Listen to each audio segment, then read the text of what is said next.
बहुत पुरानी बात है। मगध राज में एक सोनापुर नाम का गांव था। उस गांव के लोग शाम होते ही अपने घरों में आ जाते थे और सुबह होने से पहले कोई भी व्यक्ति अपने घर के बाहर कदम नहीं रखता था। इसका कारण डाकू अंगुलीमाल था। डाकू अंगुलीमाल मगध के जंगलों की गुफा में रहता था। वह लोगों को लूटता था और जान से भी मार देता था। लोगों को डराने के लिए वह जिसको भी मारता था उसकी एक उंगली काट लेता था और उन उंगलियों की माला बनाकर पहनता था। इसलिए उसका नाम अंगुलीमाल पड़ा। गांव के सभी लोग परेशान थे, कैसे इस डाकू के आतंक से छुटकारा मिले। एक दिन गौतम बुद्ध उस गांव में आए। गांव के लोग उनकी अभक्त करने लगे।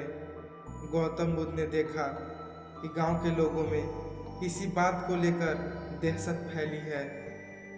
तब गौतम बुद्ध ने गांव वालों से इसका कारण पूछा। यह सुनते ही गांव वालों ने अंगुलीमाल के आतंक का पूरा किस्सा उनको सुनाया। अगले ही दिन गौतम बुद्ध जंगल की तरफ निकल गए। गांव वालों ने उन्हें बहुत रोका पर वह नहीं माने।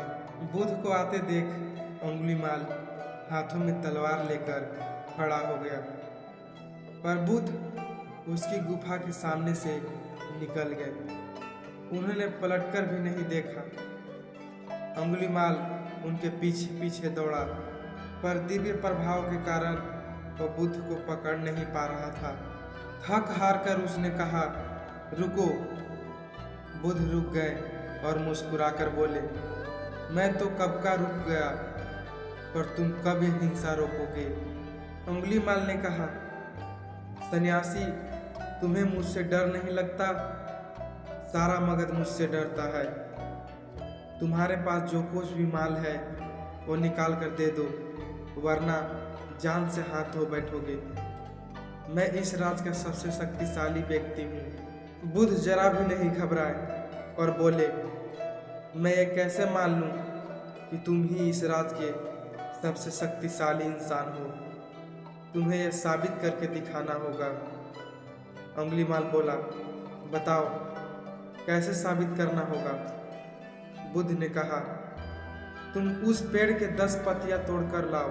अंगुलीमाल ने कहा, बस इतनी सी बात, मैं तो पूरा पेड़ काट सकता हूँ। अंगुलीमाल ने 10 पत्तियां तोड़कर ला दी। बुद्ध ने कहा, अब इन पत्तियों को वापस से पेड़ में जाकर लगा दो। अंगुलीमाल ने हैरान होकर कहा, टूटे हुए पत्तियों को वापस कैसे लगाएं? तो बुद्ध ने बोला, जब तुम इतनी छोटी सी चीज को वापस नहीं जोड़ सकते तो तुम सबसे शक्तिशाली कैसे हुए।